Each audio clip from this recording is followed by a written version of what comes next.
Ano, magyegera tayo or maggugobyerno?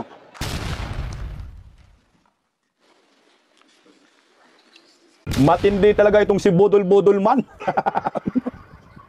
Isipin mo pala, akala mo naman yung handshake-handshake na yan ni President Xi Jinping ay kasama sa script ng APEC Summit. Yung pala ito ay namilit lang pala. Pambira, no? Yung Budol-Budol gang, kung galing pambubudol, dinala pa rin niya sa international stage. Utsak, no? Wala sa script, wala sa programa. Pilit isiningit. Yung mga Pilipino naman, ay, okay to si BBM at saka si President Xi Jinping. Nagkasundo na, anak ng kagwang. Yan pala ay nakipagsiksikan lang siya. Pinagsiksikan yung kanyang sarili, namilit lang, makipag-handshake para sabihin, meron siyang nagawa dyan sa APEC Summit, dyan kakatapos lang dyan sa Korea. Puta, wala talaga siyang napala. Na kahit si President Donald Trump, tinakasan din siya. Tinakasan siya sa Malaysia, sumunod sa Korea, tinakasan ulit siya. Ay! Utangin ng presidenteng ito. Walang kwenta. Okay, pag-usapan rin po natin, napag-usapan natin yung Budol o Heto. MLLF, nagsalita. Meron silang hinanaing at dismayado na rin po sa Marcos admin na nagmistulang binudol din po sila ng gobyernong ito. O ano na, mga bubulista, tanganistang loyalista ni Ngagbay Awards, mag-like kayo. Pa-like, pa-share, pa-subscribe, at pakipindot po ang inyong notification bell. So unahin po muna natin pag-usapan itong trending kasi pinost niya sa kanyang social media. Itong si Bongbong Marcos, pinost agad ng admin. Ang pag-usapan po natin yung kumakalat na handshake na talagang, ayan, nakomentuhan nga rin po natin ito kagabi, na lumuhod dito si Bongbong Marcos.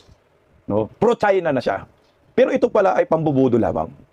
Pambubudol sa mga Pilipino, pambubudol sa mga incheck, lalo na kay President Xi Jinping. Yung mga moment na yan, alam mo yung isang tao diyan, delegasyon pa rin pala yan ng China. Nung kumusta ni BBM itong si President Xi Jinping, bigla siyang lumapit, baka nga sapakin. Gusto yatang sapakin si Bongbong Marcos. Kasi nga, ako nagulat ba kasi bakit nung sa ASEAN Summit sa Malaysia, binanata niya si President Xi Jinping, 'di ba? Yung Chinese government, bira siya ng bira. Nagsusumbong ako siya, 'di ba? Sa ASEAN nation. Ang problema, hindi siya kinampihan. At lalo pang nabad trip yung mga ASEAN leaders sa kanya. Hindi siya pinansin, siya parang iniiwasan siya. Kasi siyempre, pag ikaw bansa ng Southeast Asia, nakinabang ka sa China, maganda yung ekonomiya mo because of China, bakit ka naman dito makikinig sa Kwanggol? Bakit ka naman kakampi dito sa isang bansa na wala namang ginawa kundi awayin yung China? Wala namang ginawa kundi magtapang-tapangan at ayaw makipagkaibigan. Siyempre, iiwas ka sa taong ito kasi ayaw mong madamay sa sigalot ninyo sa bansang China. Kasi good ang relation ng ASEAN countries sa China, except sa Pilipinas. Si Bongbong Marcos lang ang nabubukod tangi na binabanatan ng China. Ngayon, siguro napansin niya na iniwasan siya. Walang kumakampi sa kanya sa pagbanat niya sa China kasi nga, isinusulong naman ng ASEAN ang magandang relasyon sa China. Kasi ang China nga, siyempre, malakas ngayon eh. Maganda yung ekonomiya. Bakit kakakampi dito kay Bongbong Marcos? So, in short, yung mga pagbanat niya sa China, walang kumagat. Hindi siya kinampihan, ipinagtabuyan pa. Pati si President Donald Trump, na pinagmamalaki niya nakakampi, bubunistang tanganista, kakampi daw yung Amerika, wala ring time sa kanya. Diba, yung kagabi, i-play natin na video, hindi talaga siya kinamayan. So, iniiwasan siya in short, kasi ayaw ni President Donald Trump na madismaya ang mga negosasyon nila ni President Xi Jinping. Yun ang nakikita ko dito.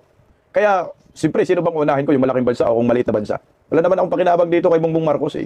Nandun naman ang magandang merkado sa China, wala naman sa Pilipinas. Sa Pilipinas, puro mga kurakot. Siyempre, siguro, iniiwasan na muna kasi baka madismaya. Yun na ang nangyari. No.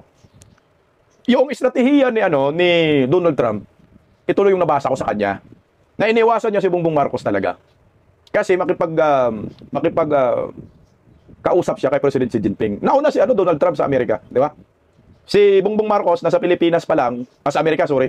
Si Donald Trump sa Korea, sa APEC Summit.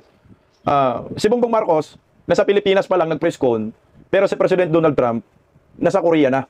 Nag-usap na si President Xi Jinping at saka si Donald Trump. Nagkasundo na nga ho sila. At maganda na nga ho yung napag-usapan tungkol sa tarif. So nakinabang. Sabi nga ni President Donald Trump, magaling na negosyador itong si President Xi Jinping. Magkaibigan kami. Ngayon nagulat si Bongbong Marcos, tika, binanatan ko yung si President Xi Jinping dito sa Malaysia. Pero bakit nag-usap sila ni Donald Trump? Kakampi ko si Donald Trump. So ngayon, nagkaligaga na si Bongbong Marcos.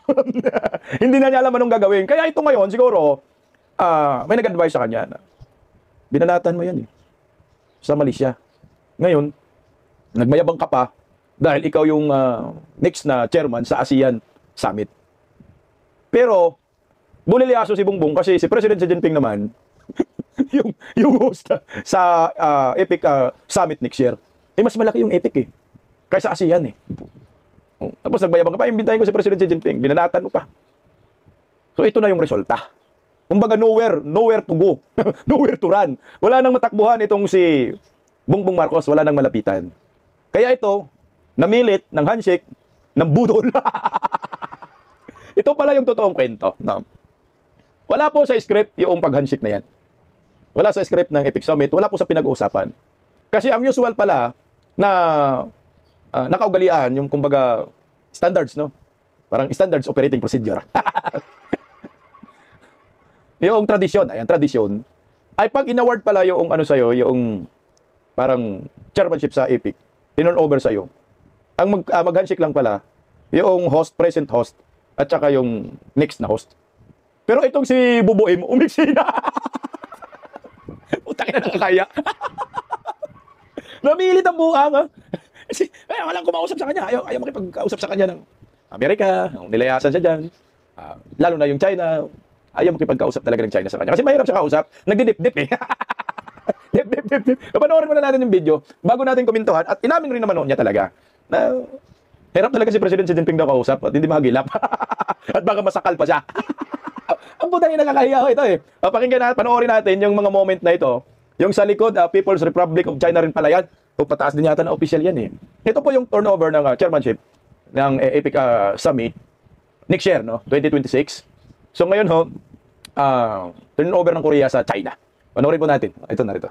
밝은 미래를 我们一眼中飞出来那只蝴蝶， The butterfly was 很美 flying 丽。 in a dinner hall. It 나비가 was very 날아다녔습니다. 李在明总统 아름다운 就说 만찬 ：“ 我们明年的蝴蝶是不是也可以飞起来啊？” 대통령께서 저에게 going to 那么我说 have 我希望 내년에 这只美丽的蝴蝶飞到深圳， 질문을 最好 해주셨습니다. 它能够飞得更好， 여기에 있는 이 아름다운 甚至 나비가 会唱歌。 신진까지 谢谢大家 날아와 sing for us. 노래까지 하면 좋겠다라고 말씀을 드렸습니다. Palakpak, no? So, ang gagawin lang dapat ng mga leader yan, papalakpak ka lang. Istipot ka lang. Okay, clap your hands and follow after me. Kaso may umiksi na Butang ina, no? Hagip talaga ng video. Okay, palakpak. Okay, tumayo yung present host. Kumusta kay President Xi Jinping. Okay, hanggang dyan lang dapat yung script. At wala na dapat extra curricular activities, no? Wala nang mga kung ano-ano bang abubot-abubot. Ano lang, hanggang dyan lang, no? Ang problema, yung video tumutuloy. May leader sa kaliwang bahagi ng Korea. May leader din sa kanang bahagi ng China. So, iwan ko kung pangilan si Bubuim, bakit bigla siyang sumulpot? Okay, palakpak na dyan. Dyan dapat tapos na. Okay. So, walang lumapit na leader yan. Balik sa upuan yung Korean leader at China. Okay. Yan na hanggang dyan lang. So, upo ka na. At nakita mo, may leader din sa kaliwang bahagi ng Korea na nahimik lang, nagbihib lang. Ay! Ito, mga bubunista, mga animal kayo. Nang budol yung amo nyo Putang ina, nakakaya. Pinilit yung sarili Wala kasing kumamay sa kanya. Basta mag-shake hands ka dito na, ganun. Dididip-dip Wag na, awa pa kami. Ito, umupo yung Chinese leader dyan, President Xi Jinping. Tingnan nyo po ang sunod na mangyayari. May lumapit. Nagulat lahat. Nagulat ang lahat. Pati yung official ng ng China sa likod ni President Xi Jinping. Napatingin mo anong biglang sumulpot nga sa nayupak na to.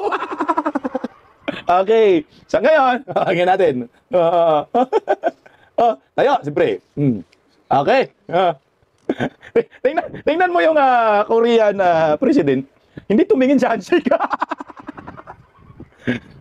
Tapos yung isang leader pa ng China, lumapit po na masapak kita. Anak ng kagawang, hindi kasama yan sa script. No? Walang nakalagay dyan sa libro ng EPIC na lalapitan ng leader ng ibang bansa ang next na magiging host ng EPIC Summit. Ano ka dyan nang lamang ka na dyan sa ibang mga leader. No? Baga gusto mong sumipsip sa next chairman ng EPIC Summit. I think ipinagbabawal talaga yan. Hindi yan kasama. Hindi yung usual na ginagawa dyan. Baga hindi yan yung tradisyon. Ang tradition, pumalakpak ka lang, ang mag-shake hands, yung present host at yung next na host. Kaso itong animal na kumag na bibig, gusto mong budol. Okay tayo, lagyan natin. Tuloy natin. 这个可以习惯。 Nilapitan pa siya ng back up. Oh. Narinig nyo? Parang pinatigil na si Bibim dyan eh. Umupo ka na, anik ka na kaguwang ka. Oh. Okay. Tuloy ang seremonya. Ito yung tinatawag na nakaw na handshake. No? Namimilit ka na hindi ka naman imbitado dyan. Gusto mong makaisa, gusto mong mambudol, pero napanood ng buong mundo kasi yan ay international stage. Para bang ganito, parang away bata, no?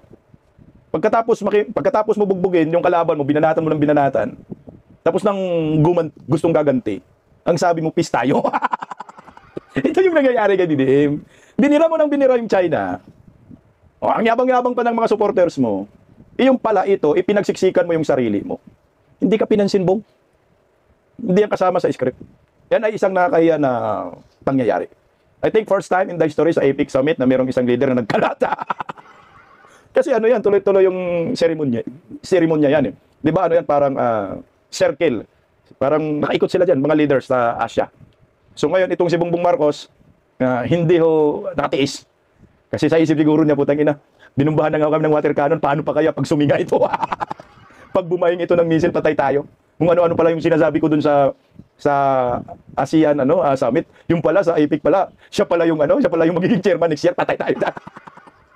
Pupunta ka ng China, di ba? Bubuhay next year. Oh, siya yung chairman, si President Xi Jinping. Ewan ko kung imbitado ka. Ito yung masaklap dyan, no? Si Bubuim, nagsabi niya, imbitahan daw niya si President Xi Jinping. Kasi mas maganda daw yung, baka may magandang pag-uusapan. Parang gusto pa bang ipalabas na, kung hindi kayo umayos dyan sa West Philippines, hindi ko kayo imbitahan. Paano to? Kung hindi ka rin imbitahan sa APEC Summit, at ibaban ka dun, anong mangyayari sa'yo? ang mangyayari, bagsak ang ekonomiya natin. No, walang mga foreign investors na mag-i-invest sa atin, lalo na ho ngayon, talagang nababalot sa kontrobersya ang ating bansa sa korupsyon. Ito nakakahiya pong pagkakataon nito. Itong moment na yan, nakakahiya. Kasi bakit? Wala talaga yan sa script. Kasi kung gusto mong makipagkausap dyan sa isang leader, kay President Xi Jinping, pati kay Donald Trump, dapat nakipag-negotiate, makipag-appointment ka sa mga leader na yan. Hindi mo pwedeng ambusin mo dyan eh. Pero hindi sila nagkausap dyan, nag-congratulate lang naman siya dyan. Nag-congratulate lang siya. Ito, pakinggan natin siya. At may namin din ho siya dyan. Okay? Nasaan ba yung sinabi niya dyan? Ito, pakinggan natin. It's very the best information. Teka lang, di pala yan. Ito muna. Next lang yan. We witnessed the turnover of the chair of APEC from Korea, the Republic of Korea, and now to the People's Republic of China. So China is going to host the APEC for the next year. It was actually a very productive meeting, and because the subjects that were taken up are some of the most important and difficult subjects that the Asia Pacific countries are facing. Of course, trade led the subject matters, but of course many other things came in about the cooperation between countries for AI. What are the directions that we should take? What are in terms of climate control, climate change? What can we do? How do we finally figure out? Stop tayo dun. EI daw. Galit kayo sa EI, di ba? Kasi may EI na suminghot siya eh. Sabi EI. Okay, linawin natin yung sinasabi niya kasi hindi ko rin naintindihan masyado eh. Sabi niya productive daw yung meeting. Sinasabi niya na ito mga EI, no? Pero i-correct natin. Hindi po meeting na bilateral meeting yung punto niya dyan. Nakaharap si President Xi Jinping, hindi. Yung meeting lahat ng ASEAN, yung nakapalibot. Ng Asia pala, buong Asia Pacific. Pero yung gusto mong palabas na nagkausap kayo ni President Xi Jinping, hindi sila nagkausap. Walang meeting na nangyayari. Handshake lang, ganun ang nangyayari. Kapilit pa na handshake. So wala silang kasunduan, ang China at Pilipinas. Walang kasunduan, no? Ngayon, ito, panoorin natin tong ano. Teka lang. Inamin niya mismo na wala siyang pagkakataon na kausapin si President Xi Jinping. So ang tanging nangyari na pagkaharap nila ni President Xi Jinping ay itong nakaw na handshake lamang, yung ipinagpilit lang niya. So ibig sabihin, walang negosasyon. Ito, pakinggan galing din sa bibig niya. But I would imagine that his purpose here was to. Sorry, mali yan. Ito pala, ito. Ito. The only time I was able to speak to President Xi Jinping was in our last leaders retreat meeting. And the reason why, ang hirap lapitan talaga, we are meron kaming holding room. But every time he comes in, he's surrounded by security. So, ang hirap lapitan, ayoko namang mamilit, baka suntukin pa ako sa security guard niya. Namilit ka ganun sa meeting. Isang point niya, ayaw niya talagang pilitin. Ako, minsan nakikita daw niya President Xi Jinping, ayaw niyang sunggaban, ayaw niyang lapitan, no? Kasi baka masuntog siya ng security guard. Dana, lumapit ka na lang para ihagis ka pabalik ng Pilipinas. takot ka pala masuntok eh. Pero binanatan mo ng binanatan doon sa Malaysia, no? So alam siguro, tangin na, binanatan ko doon sa Malaysia, magpumilit ako dito, baka masuntok pa ako ng security guard. Okay, ito. So, but when we came to the end, sabi ko, nakakahiya ito. Hindi pa ako bumabate. Hindi pa ako anong sabihin, baka naman mag-offend. Sabi ko, so, pinilit ko makapunta sa kanya. I said, congratulations on your assumption for the chair. Galing sa bungangaya. Hindi pa daw siya nakabati. Kaya pinilit daw niyang pumunta. Narinig niyo. Galing sa bunganga niya, bubunis ng Tanganista, na pinilit lang niya talagang makipag-handshake. Wala ngayon sa standards, wala ngayon sa tradisyon. Siya lang ang gumawa. Mantakin mo, nagkalat ka pa sa international stage. Hindi ka na pinansin, nagpapansin ka. Yan ang mahirap sa'yo. Dahil ang tigas ng panga mo, ang feeling mo magaling tayo. So ito, pinagsiksikan mo yung sarili mo. Sige, tuloy natin, For 2000, for the following April. And I hope to do good work together with you. Okay, Yun yung ipinagmalaki mo na nag-usap kayo ng President Xi Jinping. Nakaw na handshake. Ipinagbabawal na teknik, anak ng kagwa. Ito. Putang ina mo, ngimim. Ito paliwanag. Sino naman nag-amin na talagang ipinilit lang niya yung pagkakataong iyan na makipag-handshake kay President Xi Jinping kasi hindi pa siya nakapagkausap kay President Xi Jinping. Paano mo kausapin yan? Galit-galitan ka sa China. Mas maganda pa magalit-galitan ka sa Amerika kaysa China. Ang China ngayon, nilalapitan ng ASEAN country. Dapat nga wala kang kaaway.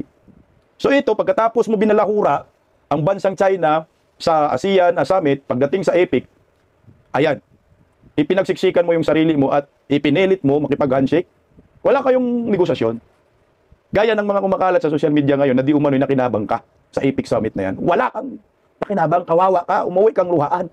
Gumastos ang Pilipinas sa'yo, pinahiya mo pa, iniwasan ka pa, anak ka ng kagwang ka. O, tingnan mo iniwasan na nga ho siya ng China, kay President Xi Jinping. Hindi na nga ho siya binigyan ng pagkakataon makapagkausap kay President Xi Jinping. Pinahiya pa tayo. Puta, inalisan din ni President Donald Trump. So ito lang yung ibig sabihin niyan, hindi ka mahalaga kay Trump at President Xi Jinping. Iniwasan ka sa Malaysia ni Trump, pagdating sa Korea, iniwasan din po siya.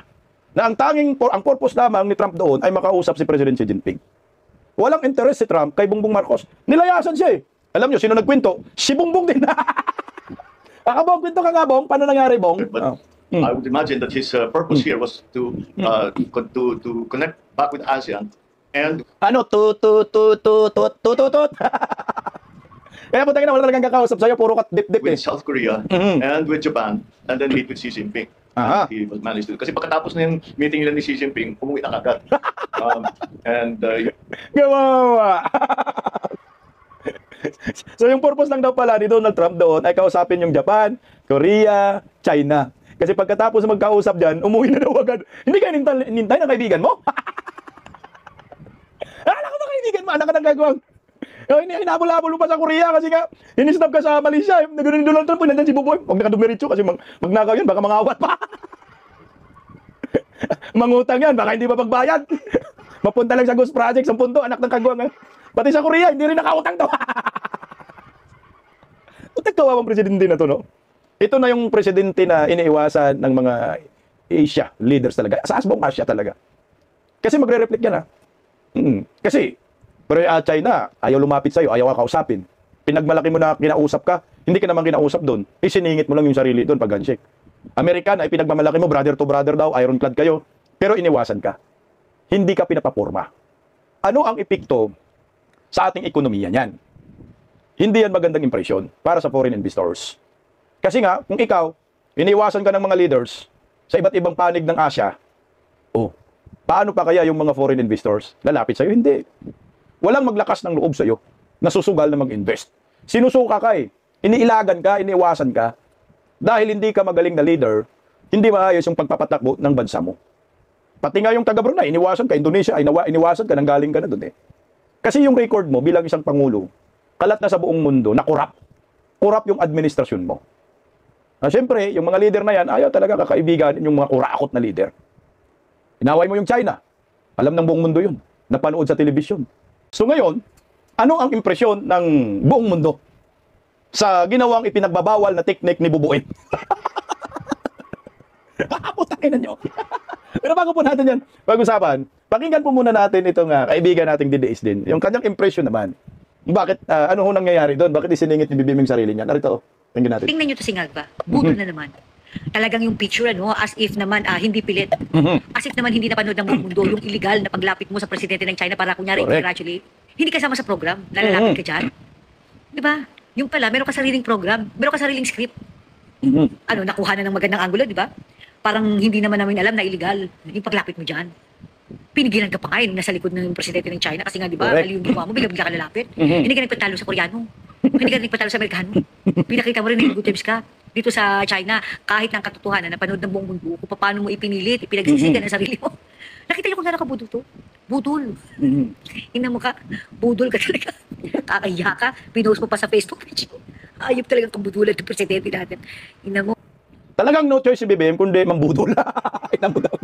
Ang tawag naman, sinabi ni Ma'am, illegal. So, illegal daw yung ginawa ni Bongbong. Illegal. So, wala nga ho yun. No choice si Bongbong dyan. Kasi nga, kailangan din niya ma-impress yung mga foreign investors. Para sabihin, we are in good terms. Maayos kami ni Bongbong Marcos at China. Maayos kami ni President Xi Jinping. Na kahit naman ang totoo ay hindi maayos ang kanilang relasyon. Relasyon ng China at Pilipinas, talagang maitim. Nang dahil lang din kay Bongbong Marcos, nang dahil sa nakapalibot kay Bongbong. Ngayon, kung pilit mo ipinagsiksikan yung sarili mo sa China, makipag-usap ka ng maayos. Gusto natin kaibiganin ng China kasi ang China, more on business. Pero bago po natin pag-usapan yung black propaganda ngayon, na parang inaakit na po ni Bongbong Marcos ang China na makipagkaibigan. Wala na masyadong late na si Bongbong Mag 4 years na siya. Wala tayong napala sa China Sa ekonomiya ng China, hindi tayo naambagan kahit konti. Kahit nga ekonomiya ng Amerika, hindi tayo naambagan Bumagsak pa tayo Pero yung karatig bansa natin, naambagan na.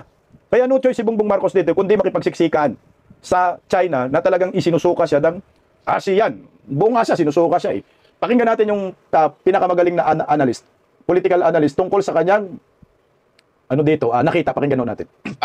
Ang update ngayon, kasi unahin muna natin itong sa APEC. At usap ang US at saka China. ang China. Di ba ito yung sabi magkalaban sila pero nagbibigayan ng magandang mga salita nitong mga ano bang basa mo rito, Prof? And nasaan yung Pilipinas sa equation? Kasi ang mahalaga yung ating interest po sa ating bansa. Correct. Yun na nga ang sinasabi kong matagal na lagi, 'di ba? I think mula nang mag-start akong mag-guesting sa inyo, palagi ko nang ini-emphasize na when you talk about our relationship with superpowers, kasi ngayon si China is a superpower already. Kailangan natin laging isipin kung asan tayo nakaposisyon, kung na dapat nasa gitna ka. Kumbaga, maganda ang relasyon mo sa dalawa, may neutrality ka, para mabilis mag-maneuver. If in any case, may tinatawag kang recalibration ng relationship ng mga superpowers, ng dalawang superpowers at the moment. Kasi as we can see, the competition and rivalry of the two superpowers, hindi naman yan mawawala. Ang ano lang dyan, it depends sa leadership ng mga bansang yan. At ang China kasi, very consistent yan. Ang leadership niyan, in terms of policy, consistent yan all throughout. Hindi yan usually nagbago. Ang variable dyan lagi ay yung United States. So, before, under yung previous administration, makikita natin na-intensify yung tinatawag ng geopolitical rivalry and competition ng dalawa. And, much more geopolitical. Si Trump kasi, businessman yan, so mas economics, mas trade. Initially, you can see the first year siguro ni Trump, or first few months yung imposition niya ng trade war, makikita natin na medyo nagitgitan yung dalawang bansa.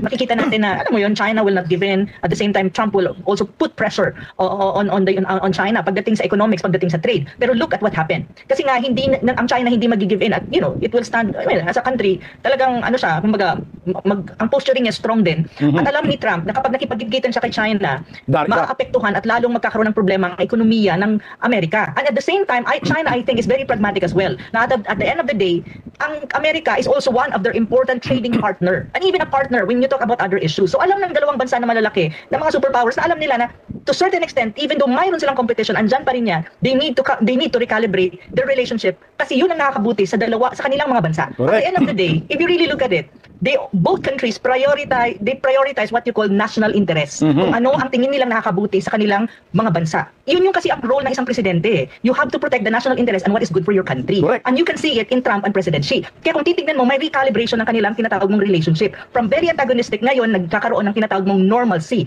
To the point na I think on April of next week, Trump will be visiting China, Beijing, showing na ito yung fruit ng aming recalibration at saka maganda pag-uusap na nangyari ngayon sa APEC. Now, asa ng Pilipinas dyan? Laglag. Yun yung sinasabi natin lagi, di ba? From the start, siguro ako nag-guesting sa SMNI, na the Philippines as a small country, you need to learn how to navigate your relationship with two superpowers na dapat hindi ka gigitna or hindi ka maglilin toward one. Dapat, tawag nito, wide Neutral. enough that you will have room for maneuvers at hindi ka perceive ng isa sa kanila na kaaway or Correct. adversary para maprotektahan mo ang sarili mong national interest. So, right now, under Marcos Jr. government, problema niyang malaki yan. Kasi hindi siya pinapansin ni Trump, hindi rin naman siya pinapansin ni President Xi. So, Correct. anong kahinanap na natin? When in fact, we need both. To be very frank, we need both. We need to have good relation with China, especially on the trade and economic part. Of course, we have to have a good relation with our traditional ally and recalibrate as well our relationship with the United States that this relationship will not antagonize China kasi dapat nasa gitna ka nga. So, ito yung problema ni President Marcos Jr. at the moment. Kasi itong dalawang bansa, may tinatawag kang warming up, normalcy ng relationship. Utang ina, no? Si BBM dito, nalaglag talaga. Yun yung nakikita ko dito. Parang pinaing ka lang no? Pinaing ka lang, laglag ka. May laglag ka ni Donald Trump. Ang problema kasi kinaway-away mo yung China. Kung anong pinagsasabi mo, makita mo yung gusto mong sumbungan, ay nakipagkaibigan na rin sa China. Saan ka pupunta? To the moon. So, sa mga tweet, yung foreign policy ni Marcos, palyado.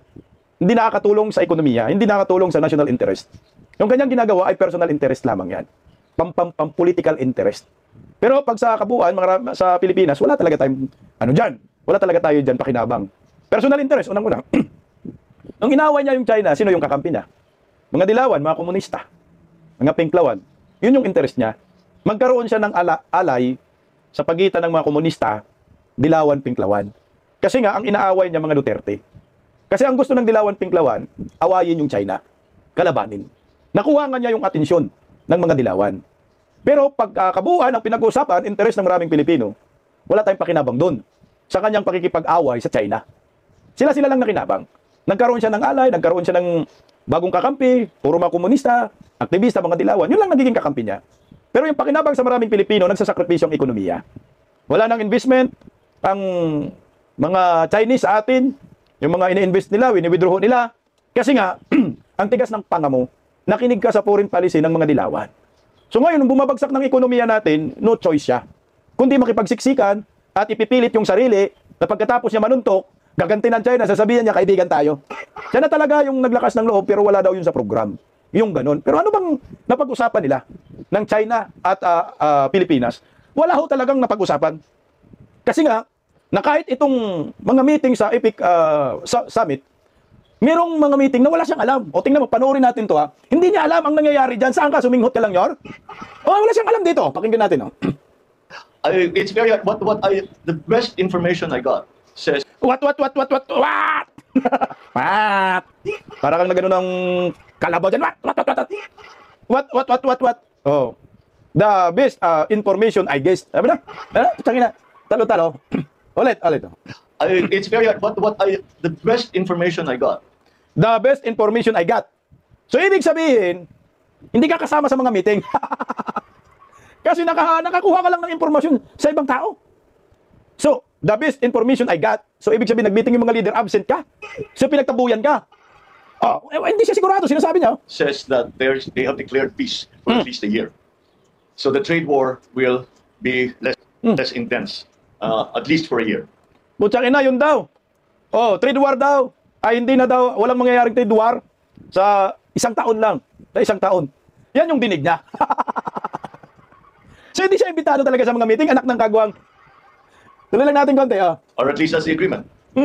And, nung sinasabi sa amin, ang usapan nila for... Bukit. Ano na? a year. We hope it lasts a year. So do we. Ha? So, hindi siya kasama sa mga meeting. Yung mga sinasabi niya, yun lang din yung binabato sa kanya ng impormasyon. Tulog, no? Ka pumunta dyan. Hindi ka pala kasama sa mga meeting. The best information I got. So binabatuhan ka lang ng impormasyon. So hindi nanggagaling sa iyo personal knowledge, hindi yan personal knowledge. Yung mga sinasabi mo na hinto daw yung trade war sa loob ng 1 taon. Putang ina, saan ka? Absent ka? Subudol na naman. So wala siyang ginawa doon, kundi magputo-op lang. Ikaw meron ngayong kumakalat sa social media. Ito, maganda na lang siguro ang i-plus natin itong ito sa mainstream media. No, News 5. E-visa applications bubuksan ng Pilipinas sa China ngayong buwan. Ngayon ay iwan ko po kung kausap ba nila yung China? Kasi hindi naman kausap ni Bongbong Marcos talaga yung China. Di ba? Kasi sinabi naman niya, pinilit lang niya mag-handshake dyan sa kay President Xi Jinping. Pero yun po yung lumalabas na magbubukas na daw ng e-visa applications ngayong buwan para sa China. So ibig sabihin, naghihikayat na naman siya ng mga incheck na bumalik sa Pilipinas, mga turista. Bumisita kayo, ito, mapabilis. Meron tayong electronic visa application, di ba? E-visa, electronic yan. Bubuksan na daw kasi inalis naman daw yan nila noon. Nakaramdam na si Bongbong Marcos ng pagbagsak ng todo ng ekonomiya. Saka bagsak naman talaga. Halata na kasi ngayon ang pagbagsak. Noong una, hindi na masyadong pinapansin ng taong bayan yung pagbagsak ng ekonomiya. Pero ngayon, bagsak na, korupsyon, lumalawak, yung mga turista, ulilat. Mantakin mo, pang dulo tayo sa Southeast Asia na pinupunta ng turista. 3 milyon lang tayo ngayong taon. Pero yung Thailand, Vietnam, 10 million sila 10 million, 6 million, 5 million. Ganun karami. Yung mga bumibisita sa mga bansang iyan, mga turista, karamihan po yan ay mga Chinese. Teka lang, hanapin ko kung makikita ko pa yung datos. Yung exact numbers. Sa tourist arrival. No? Tourist arrival ngayong taon sa Southeast Asia. Kasi sa Pilipinas, 3 million lang. Pero yung pinakamataas, 10 million. I think mga 30, lang tayo. Lang medyo malayo na. Basta ganun. Kasi nga, ang pinakamagandang market mo sa mga turista, Chinese talaga. Mababait man ang mga tourist Chinese. Sa Siargao nga sa lugar namin, talagang swerte ang mga tourist spot doon, mga tourist guide, mga hotels doon, napupuno ng Chinese, ng mga turista. Mababait po sila. Yung mga Chinese. Pinapangit lang ng imahe ng bunga Marcos admin yung China. Pinapangit lang talaga. Kasi nga, bakit pa kasi nakinig sa mga dilawan? So ito yung resulta. Nagsuffer yung ekonomiya, tourism industry, bagsak. So ngayon ito yung pang-akit nila. Pero ewan ko kung alam na po ito ng China o baka naman, nagpalabas lang sila ng ganito, baka sakali kakausapin sila ni President Xi Jinping. Pero duda po ako kung kakausapin si Bongbong Marcos si President Xi Jinping. Yung pagkumusta ni Bongbong Marcos, kaya President Xi Jinping, iyon ay talagang pambubudo lang. Pamimilit, parang lang yun. Buduling ko nga si President Xi Jinping. Kumuha i-congratulate ko nga, baka sakali makipagkausap sa akin. Pero hindi, mukhang malabo, hindi basta-basta bibigay ang China. Lumuhod nga si Donald Trump, tayo pa kaya. Bakit niya nga gawin yan? Tingnan mo wala na nga siyang napala sa President Donald Trump, lalong wala po siyang mapapala kay President Xi Jinping. Tingnan mo, nakantsawan siya dito. Tingnan mo, sabi ni Chris Choi. Thailand, Malaysia, Cambodia, na no United States military bases. Yun yung IDCA. Philippines, 9 IDCA bases.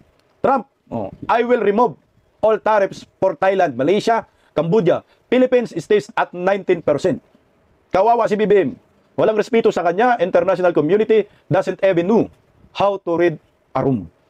I think mga nasa 21 na yata yung kasi nagdagdag yata ng 12 ng IDCA sa panahon ni Bongbong Marcos. So mga 21 yung IDCA sites. Yung 9, yun yung luma. So may bago nga dinagdag, nagiging 21.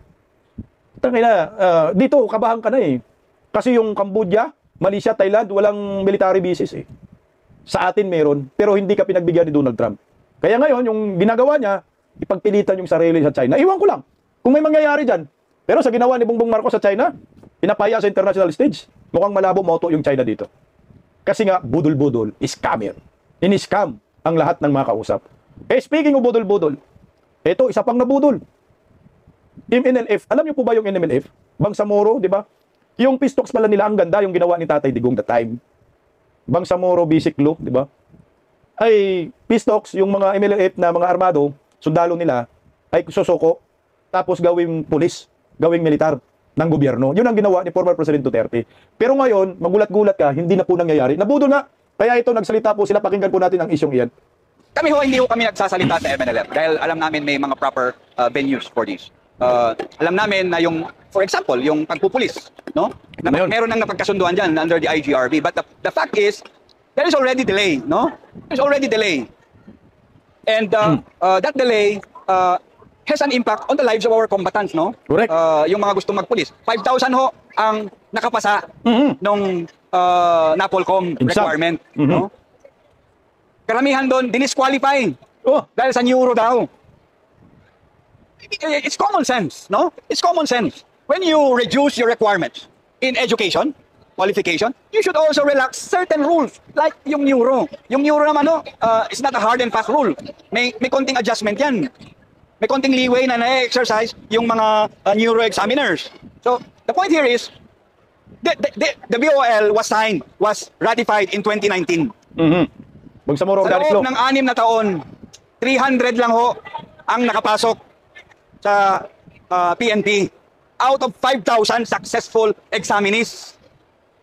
Out of 5,000 successful examinees. I don't want to speak about the issues of the MILF on the commissioning. But the point here is, the implementation of the peace agreement should not race with time. No? Should not race with time. Dahil habang tumatakbo yung oras, tumatanda rin ho yung mga beneficiaries, no? Yung mga recipients. Tumatanda sila. And they are failing. They are feeling yung isolation. They are isolated. After iniwan yung baril, ganun na lang, pababayaan mo rin sila.